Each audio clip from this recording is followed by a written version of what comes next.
अच्छा, नेक्स्ट हमारा टॉपिक है रिक्वेस्ट। हम डाटा फ्रंट एंड से बैक एंड में रिसीव कर सकते हैं थ्रू दी बॉडी पैरामीटर। उसका सिंटैक्स ये है कि हमें अपने पास यहाँ पे मैं स्टिल सेम ही उसको यूज़ कर लेता हूँ ताकि उसमें ऑलरेडी पाथ पैरामीटर और क्यूरी पैरामीटर यूज़ हो रहे हैं, तो इसी में हम बॉडी पैरामीटर भी लगा लेते हैं। सही है, तो इसको थोड़ा शॉर्ट कर लेते हैं, जस्ट एक क्यूरी पैरामीटर कर लेते हैं।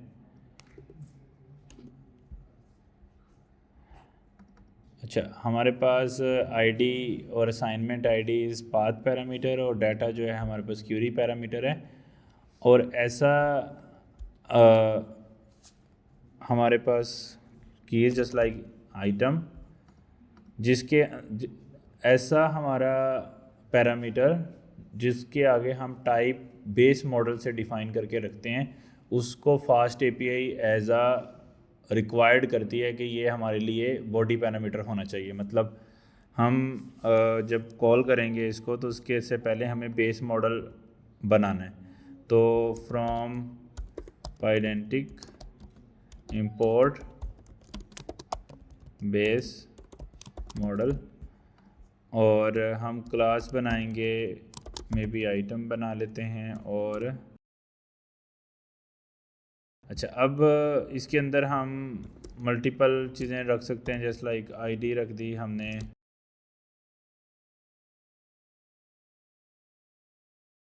उसके अलावा जो है अब ये इसमें आईडी और टाइटल दो आइटम्स इसमें डाल दी। चलें एक और डाल देते हैं, दैट इज़ कॉल्ड डिस्क्रिप्शन।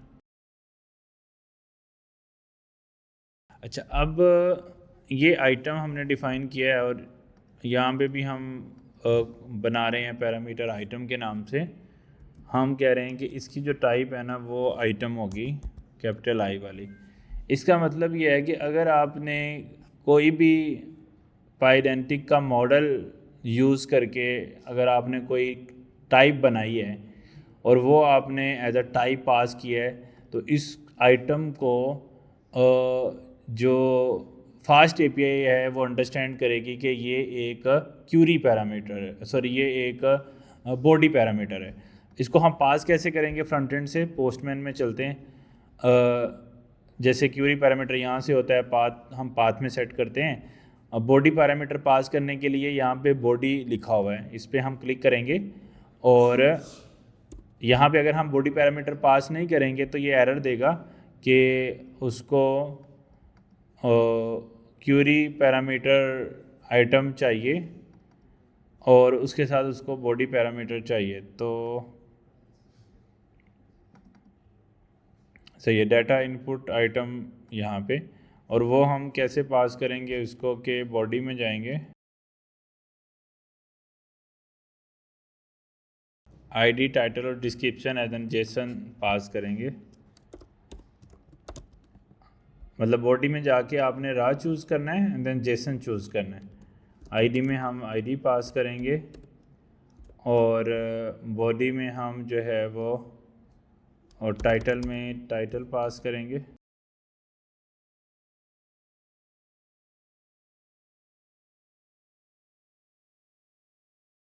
अच्छा, अब उसमें हमने बॉडी और डिस्क्रिप्शन, आईडी टाइटल और डिस्क्रिप्शन, स्पेलिंग मिस्टेक है उधर फिर करेक्ट कर लेते हैं।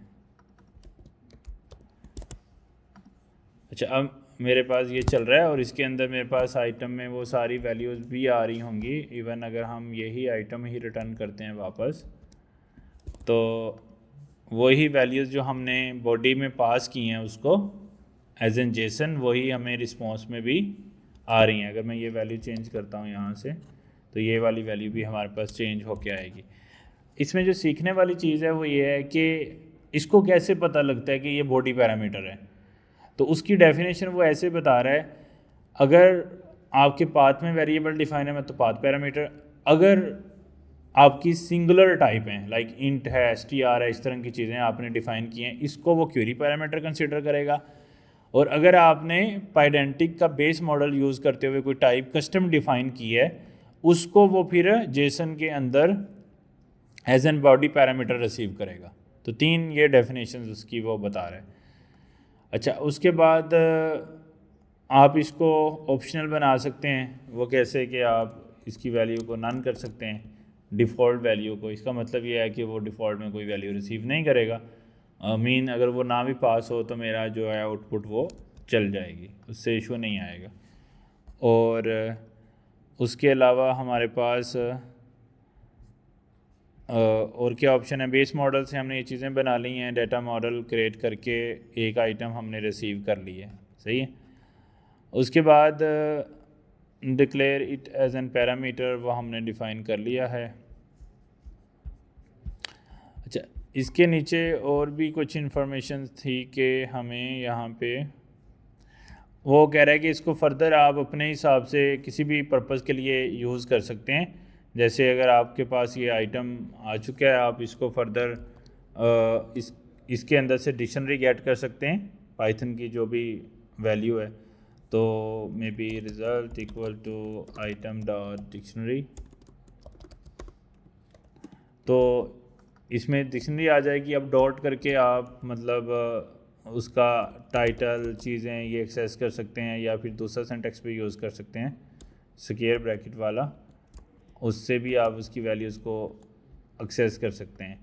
तो वट एवर जो भी मतलब आपके पास वैल्यूज़ आ रही हैं उसको हम डेफिनेटली फर्दर यूज़ कर सकते हैं अपने पर्पसेस के लिए। उसको किसी लिस्ट में ऐड कर सकते हैं, कोई वैल्यू को हमें डेटाबेस में सेव करना है, सो ऑन। लेकिन अभी ज़्यादातर हमारा जो फोकस है दैट इज़ समथिंग के बॉडी पैरामीटर का काम क्या है और वो किस तरह से चलते हैं। वो कितनी वैल्यूज़ रिसीव करेंगे जितनी हमने यहाँ पे बेस मॉडल में डिफ़ाइन की हैं, उसके उतनी वैल्यू वो रिसीव करेगा। अच्छा, अब वो इसका लॉजिक क्या है। Fast API will recognise that the function parameter that match path parameter should be taken from the path and that function parameter that are declared to be parentic model should be taken as from the request body।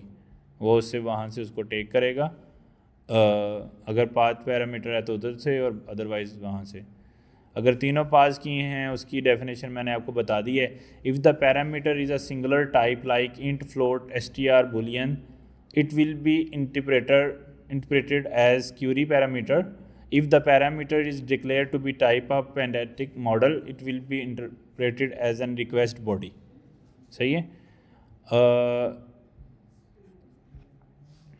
That's it. इसमें हमारे पास request body में किसी का कोई question हो, मतलब हम जितनी पैरामीटर जितनी वैल्यूज़ हम इधर डिफ़ाइन करेंगे वो आइटम हम पास कर सकते हैं एज एन जेसन। पोस्टमैन से मैंने करके दिखाया आपको कि बॉडी में जाना है, आपने रा चूज़ करना है, दैन जेसन चूज़ करना है और इसको जेसन में पास कर देना है। अब इसमें जितना मर्जी डाटा पास कर सकते हैं। एक इसकी बड़ी ब्यूटी है, जो हम ये रा फॉर्मेट में बॉडी में डाटा पास करते हैं, अगर आपने देखा हो तो ये जो डाटा है ना ये URL में नहीं जा रहा। जैसे क्यूरी पैरामीटर URL में जा रहा है, बाकी चीज़ें URL में जा रही हैं। अगर मैं इसको थोड़ा और क्लीन कर दूँ, अब ये सिर्फ बॉडी पैरामीटर ही रिसीव कर रहा है ना। तो एक चीज़ देखने नोटिस करने वाली है यहाँ पे कि अगर मैंने ये सब कुछ ख़त्म कर दिया तो स्टिल जो है वो मेरे पास डाटा जो है वो आ रहा है, जो मैंने पास किया वही डाटा मेरे पास आ रहा है। अब इसका बेनिफिट क्या है, जो हमारे पास बॉडी पैरामीटर है, कि ये किसी भी URL में इससे कोई लिंक नहीं है, और ये जो डाटा हम पास करते हैं एज एन फॉर्म डाटा या रिक्वेस्ट बॉडी, ये सिक्योर्ड होता है as compare to query parameter या पाथ पैरामीटर। उसकी रीज़न ये है कि जो पाथ पैरामीटर या क्यूरी है वो तो URL में नज़र आता है सबको। अब जैसे क्रेडिट कार्ड की इन्फॉर्मेशन है, पासवर्ड हैं, यूज़र से जब हम इसका ईमेल और पासवर्ड लेते हैं या क्रेडिट कार्ड की इन्फॉर्मेशन लेते हैं तो वो हम क्यूरी पैरामीटर वगैरह से पास नहीं करते। वो फिर ऐसे तो वो URL के अंदर आ रहा है ना, तो वो कोई भी आपका पासवर्ड और बाकी चीज़ें देख लेगा।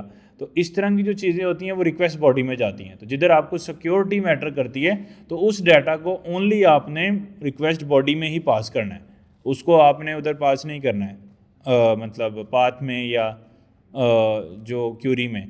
तो इसका ये बेनिफिट है। दूसरा, इसको ये सिक्योर कर लेता है। सिक्योर कैसे करता है, ये पहले इसको इनक्रिप्टेड फॉर्म में कन्वर्ट करता है फ्रंट एंड से। जब API को हम रिक्वेस्ट हिट करते हैं ये इनक्रिप्टेड फॉर्म में लेके जाता है इसको। यानी कि जब इसके टोकन पास हो रहे होते हैं सर्वर को तो वो इनक्रिप्टेड होते हैं, उसको यूज़र उधर से इन्फॉर्मेशन नहीं ले सकता। और जब वापस हमें वहाँ पे जाके फास्ट एपीआई में डाटा मिलता है तो वहाँ से फिर जाके अगेन डिक्रिप्ट होता है। तो इसलिए सिक्योरिटी लिहाज से जो बॉडी का पैरामीटर्स हैं ये काफ़ी इंपॉर्टेंट हैं और इसको हम यूज़ करते हैं टू पास वेरी कि जो सिक्योर इन्फॉर्मेशन होती हैं जैसे ईमेल पासवर्ड वगैरह इस तरह की चीज़ें वो हम पास करते हैं। लेकिन जो जैसे पेमेंट वगैरह की डिटेल है वो तो इवन हम बॉडी पैरामीटर में भी नहीं भेजना चाहते हैं, उसका हम डिफरेंट सीन यूज़ करते हैं, यानी कि उसके हम टोकन यूज़ करते हैं, अपने एंड पे भी थोड़ी सिक्योरिटी ऐड करते हैं एंड देन फिर ये रिक्वेस्ट बॉडी में पास करके टोकन वगैरह भेजते हैं तो मोर सिक्योर हो जाता है। अच्छा, उसके बाद query parameter and string validation. हमारे पास अपॉर्चुनिटी है क्यूरी पैरामीटर के अंदर कि हम इसके साथ कर सकते हैं। उसके लिए फिर हमें थोड़ा सा सिंटैक्स चेंज करना पड़ता है। अगर आप सिंगुलर फॉर्मेट में भी आप डाटा रिसीव करना चाहते हैं, फिर आप टाइप यूज़ नहीं करेंगे, यहाँ पे आप क्या करेंगे कि फिर हमें एनोटेटेड टाइप यूज़ करनी है उसकी टाइपिंग में से, फ्रॉम टाइपिंग इंपोर्ट एनोटेटेड के अंदर हम डिफ़ाइन करते हैं कि ये जो आइटम है ये हमारे लिए जो है एक मतलब ये स्ट्रिंग होगी या इंट होगी, जो भी आप वैल्यू डिफ़ाइन करना चाहते हैं। और साथ में हम डिफ़ाइन कर सकते हैं कि ये एक बॉडी पैरामीटर होगा सेकंड उसके अंदर, और ये बॉडी हमें फास्ट एपीआई से इंपोर्ट करनी है।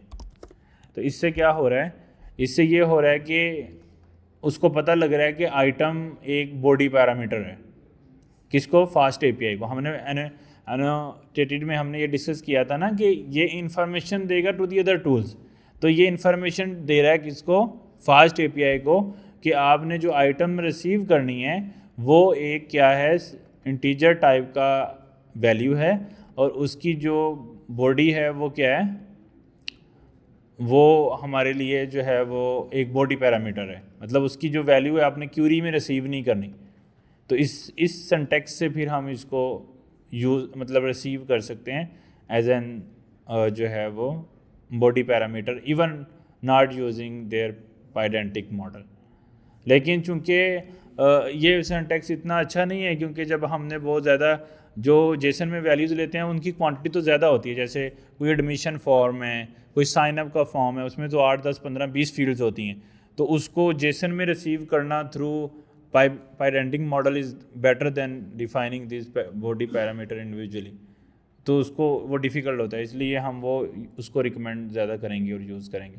लेकिन स्टिल हम ये भी समवेयर इस्तेमाल कर सकते हैं जहाँ पे आपको मतलब पूरा पाइडेंटिक की लाइब्रेरी यूज़ करके पूरा सेटअप नहीं करना है। अच्छा, अब नेक्स्ट हम डिस्कस कर रहे थे कि query parameter and their string validations. इसमें मल्टीपल ऑप्शंस हैं, वो हम टाइम शॉर्टेज की वजह से हम रिकैप में इसको क्विकली देखेंगे कि इसमें क्या क्या हमारे पास ऑप्शंस हैं। अच्छा, सबसे पहला हमारे पास इसमें ऑप्शन है, ये भी एनोटेटेड को यूज़ करके ही बनता है जो क्यूरी का पैरामीटर है। अब चूँकि मैंने ये ख़त्म कर दिया यहाँ पे, जस्ट लाइक स्ट्रिंग कर दिया है और इसमें कुछ भी वैल्यू मैंने पास कर दी है, तो इससे क्या हुआ है कि ये जो वैल्यू मैंने यहाँ से रिसीव की है स्ट्रिंग, और उसको ये कोई भी मैंने वैसे लेबल पास किया है। एनोटेशन में हमने ये डिस्कस किया था कि ये हो सकता है। तो अभी कोई आइटम मेरे पास क्यूरी पैरामीटर है। अब ये क्यूरी पैरामीटर है, क्यों क्यूरी पैरामीटर है? क्योंकि मैंने इसमें कहीं पे भी डिफ़ाइन नहीं किया कि ये बॉडी पैरामीटर है। दो तरीके से डिफ़ाइन हो रहा है ना, या तो वो बॉडी वाला फंक्शन यूज़ किया जाए फास्ट एपीआई का, या फिर दूसरा ऑप्शन है कि हम बेस मॉडल यूज़ करें। तो हम दोनों चूँकि यूज़ नहीं कर रहे हैं, तो इसलिए ये अब क्या बन गया है, अब अगर मैं इसको हिट करूँगा तो वो बोलेगा, मतलब वो उसको नहीं मिल रहा है, नॉट फाउंड, वो बोलेगा क्यों ऐसा कर रहा है, क्योंकि ये शायद स्पेस आ रही है। तो अब वो बोल रहा है कि क्यूरी आइटम इज़ मिसिंग, मतलब वो इवन हमने बॉडी में पास किया data but it's still saying कि ये मिसिंग है। तो तो उसके लिए हमें क्या करना पड़ेगा, यहाँ पे डेफिनेटली आइटम पास करनी है और उसको भी कोई उसको वैल्यू पास करनी है और इसको चेक मार्क करना है। तो अब वही वैल्यू मुझे रिस्पॉन्स दे रहा है जो मैंने पास किया है और लेबल उसको यूटिलाइज़ कर रहा है। अब क्यूरी पैरामीटर ये तो हमने पहले भी देखा था, पहले हमने टाइप डिफाइन की थी इसकी थ्रू डायरेक्टली ऐसे str के साथ। अब हम इसको str की निस्बत में हम यूज़ करेंगे एनोटेटेड स्क्वायर ब्रैकेट। पहले में टाइप डिफाइन करेंगे कि इसमें str आएगा और सेकंड के अंदर हम इस पे कंडीशंस लगा सकते हैं। हम कह सकते हैं कि ये जो क्यूरी आ रही है, मतलब यहाँ पे हम क्यूरी का एक फंक्शन कॉल करेंगे और वो भी हमें कहाँ से मिलेगा, फास्ट एपीआई से। हम बोलेंगे इसके अंदर जो मैक्स लेंथ है वो क्या होनी चाहिए, इसके अंदर मैक्स लेंथ जो है वो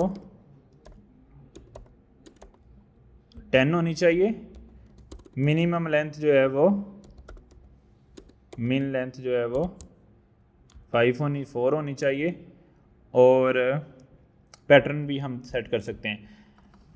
इससे क्या हो रहा है, मैं ये कह रहा हूँ उसको कि तुमने आइटम एक क्यूरी रिसीव करनी है, टाइप स्ट्रिंग है, उसमें आपने चेक ये करना है कि मैक्सिमम लेंथ 10 हो और मिनिमम लेंथ उसकी 4 हो।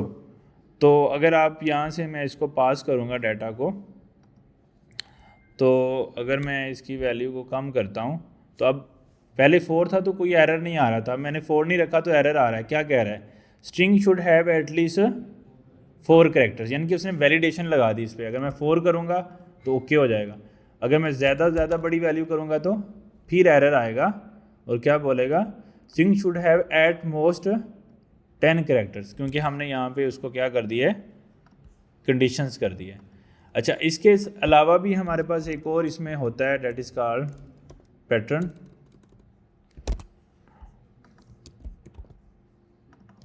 अच्छा, पैटर्न के अंदर हम क्या करते हैं, हम पैटर्न डिफाइन करते हैं कि इसका क्या पैटर्न होगा। मतलब अगर हम इसमें डिफरेंट वैल्यूज़ डाल सकते हैं, जैसे ये एक पैटर्न है हमारे सामने कि इसमें हमारे पास A to Z वैल्यू आ सकती है, बड़ी A to Z वैल्यू आ सकती है, 0 to 9 आ सकता है, लेकिन करैक्टर नहीं आ सकते। ये एक सिंटैक्स है जिसको हम नॉर्मली रेगुलर एक्सप्रेशन भी बोलते हैं, सही है। तो इसकी मदद से हम कोई भी पैटर्न डिफाइन कर सकते हैं। हम कह सकते हैं कि ये फिक्स से स्टार्ट होगा और इस तरह की वैल्यू इसके अंदर आएंगी, सही है, जिसके अंदर ये सारी चीज़ें हैं। तो अगर मैं इसमें अभी इसको कॉल करता हूँ तो वो क्या बोलेगा कि मैक्सिमम लेंथ इतनी होनी चाहिए, तो हम पहले वो वाला एरर फिक्स कर लेते हैं। अच्छा, स्ट्रिंग पैटर्न मिसमैच, मतलब string should have a pattern fix this ये पैटर्न होना चाहिए। तो ये पैटर्न बनाने के लिए हमें क्या करना पड़ेगा, फिक्स अगर हम करते हैं तो टू शॉर्ट आएगा, फिर कोई करैक्टर ए भी आ रहा है, थोड़े आई थिंक बड़े करैक्टर भी डालने पड़ेंगे एंड तो नंबर भी डालना पड़ेगा।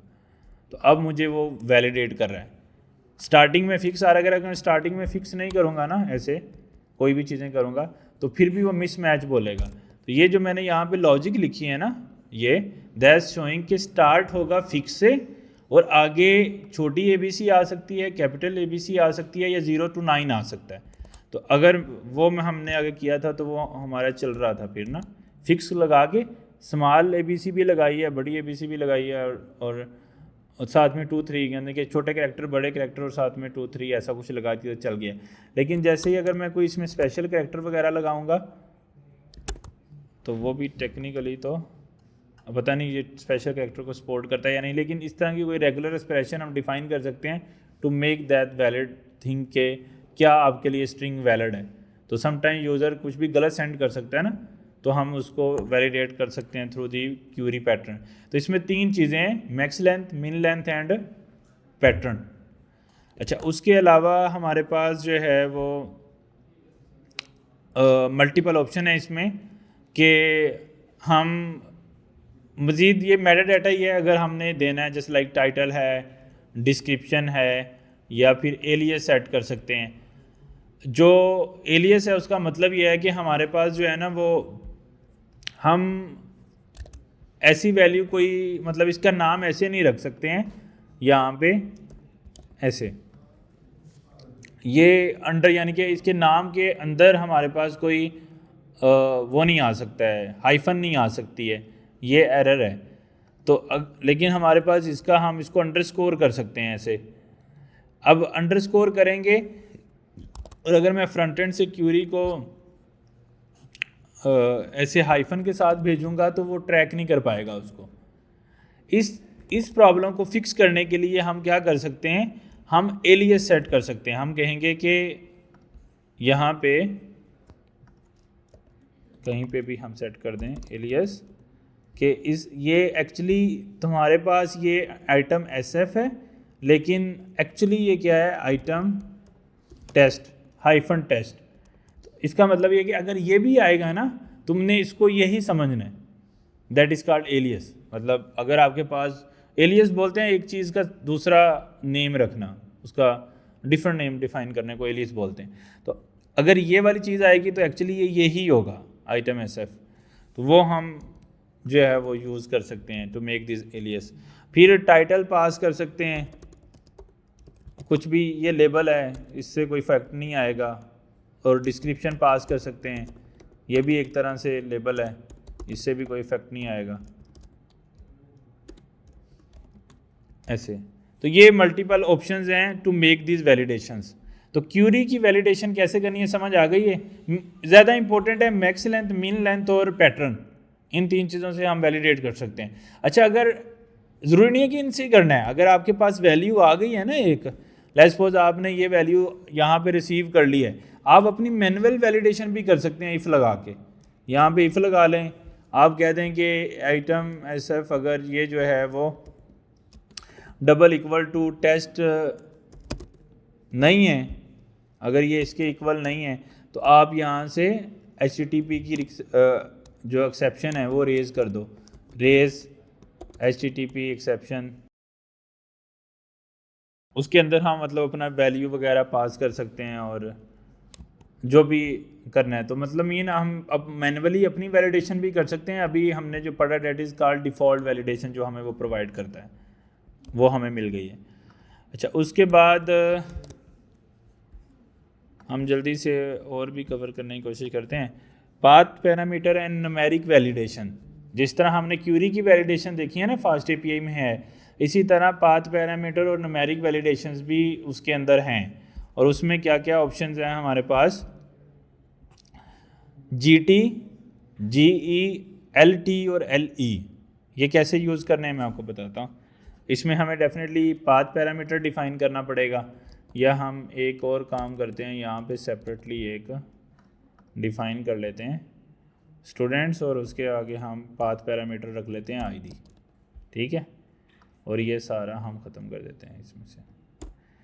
अच्छा, ID है। अब पहली चीज़ तो ये हो सकती है कि हम सिंपली इसकी एक वैलिडेशन ये हो सकती है कि हम सिंपली इसको इंट कर दें, तो अगर ये नंबर आएगा या स्ट्रिंग आएगी या कोई और आएगा तो ये वैलिडेट करेगा उसको। अच्छा, दूसरी जो ज़्यादा कम्प्लेक्स हमारे पास वैलिडेशन है या हम वो कर सकते हैं, that will be through annotated. हम स्क्वायर ब्रैकेट लगाएंगे और उसमें 2 पैर, पहले में तो इंट है या जो भी है वो नंबर पास हो जाएगा, दूसरे में हमें पाथ एक फंक्शन मिलेगा, वो भी कहाँ से मिलेगा, डेफिनेटली हमें फास्ट API से मिलेगा। उसके अंदर हमारे पास ऑप्शन है जैसे लेस देन इक्वल टू 5 होना चाहिए, ग्रेटर देन इक्वल टू 3 होना चाहिए नंबर, और उसके अलावा भी क्या था कि greater than GT mean only greater than, अगर GE लगा देंगे ग्रेटर दैन इक्वल टू आ जाएगा। इसी तरह लेस देन इक्वल टू ये नंबर। अब अगर मैं ये पास करके इसको हिट करता हूँ पाथ पैरामीटर से और कोई वैल्यू देता हूँ, तो वो क्या कहेगा कि नंबर इससे लेस देन होना चाहिए, ये डिटेल दे रहा है।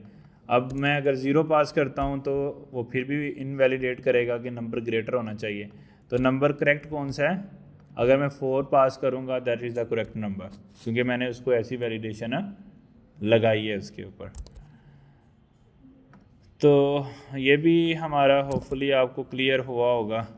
इसकी समझ आ गई ना। GT मीन सिर्फ ग्रेटर देन चेक करेगा और GE greater than in equal to भी चेक करेगा, और L T less than check करेगा, और L E less than and equal to भी चेक करेगा। इसकी भी वैलिडेशंस हम परफॉर्म कर सकते हैं। इसमें कोई क्वेश्चन किसी का यहाँ तक? मल्टीपल पैरामीटर्स, बॉडी के अंदर अगर हम मल्टीपल पैरामीटर रिसीव करना चाहते हैं तो उसमें हमारे पास क्या ऑप्शन है? जिस तरह पाथ और क्यूरी में हम एक से ज़्यादा पास कर सकते हैं ना, लेकिन बॉडी के अंदर तो हमने अभी एक ही देखा था कि हम वही पास करते जा रहे थे उसी को ही। तो अगर हमने एक से ज़्यादा पास करने हैं तो फिर क्या ऑप्शन है हमारे पास? उसके लिए हमें क्या करना पड़ेगा कि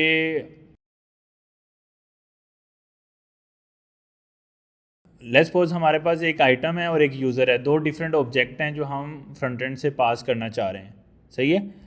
और अगर हमने उनको पास करना है तो सिंपली जिस तरह हम आइटम कर रहे थे, बेस मॉडल हमने बनाया आइटम का, उसके सारी वैल्यू उसकी आ गई, इसी तरह यूज़र का बेस मॉडल बनाया, उसकी दो वैल्यू आ गई, तो दो पैरामीटर डिफाइन कर दिया था। उसको ऑटोमेटिकली समझ में आ रही है बात कि पहला क्यूरी ये पाथ पैरामीटर है और दूसरे दो जो हैं वो हमारे पास जो हैं वो बॉडी पैरामीटर हैं। अब इसको हम पास कैसे करेंगे फ्रंट एंड से, ये इंपॉर्टेंट है। उधर डिफाइन करना कैसे है कि हमें आइटम और यूज़र के अंदर डाटा को पास करना है। अच्छा, अब जस्ट लाइक अगर हम इसको यहाँ पे डिफाइन करते हैं, हमारे पास ऑलरेडी स्टूडेंट्स के अंदर एक हमने डिफाइन शायद किया था, नहीं,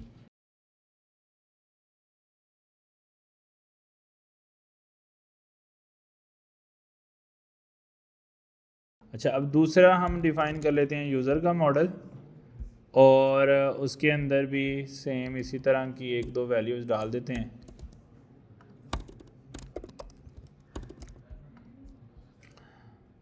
उसके अंदर हम यूज़र नेम डाल देते हैं ओनली, और ये हम कहते हैं कि इस यूज़र का जो मॉडल है वो है user name, sorry user only. अब आइटम एंड यूज़र इसके मॉडल हैं और हमने यहाँ से इसको प्रिंट कर लेते हैं यूज़र को,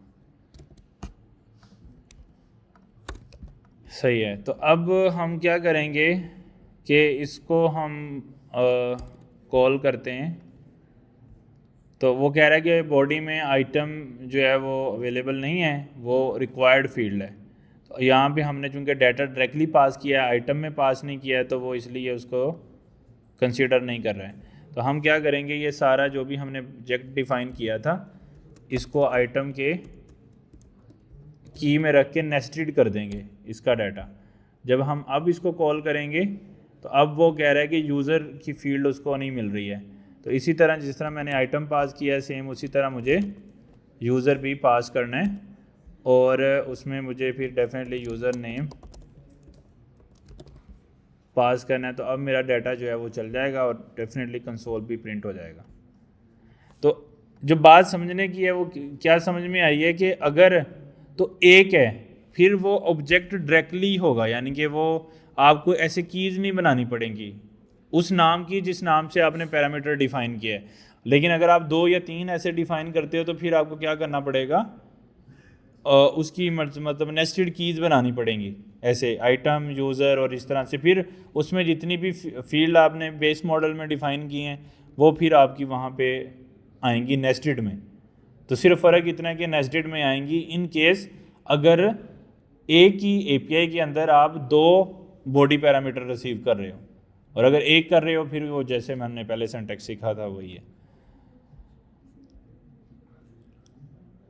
वो जो सिंगुलर वैल्यू रिसीव करना है वो भी यहाँ पे वैल्यू आ रही है, जस्ट लाइक वो जो हमने पहले डिस्कस किया था। अगर आपके पास कोई आप बेस मॉडल डिफ़ाइन नहीं करना चाहते, आप कोई काउंट की variable as an singular value लेना चाहते हो, तो हम एनोटेटेड को यूज़ करेंगे और उसके साथ ये बोलेंगे कि ये इंट वैल्यू होगी और हमें बॉडी में मिलेगी, ठीक है। उसमें भी वो हम कंडीशन लगा सकते हैं less than, greater than and so on.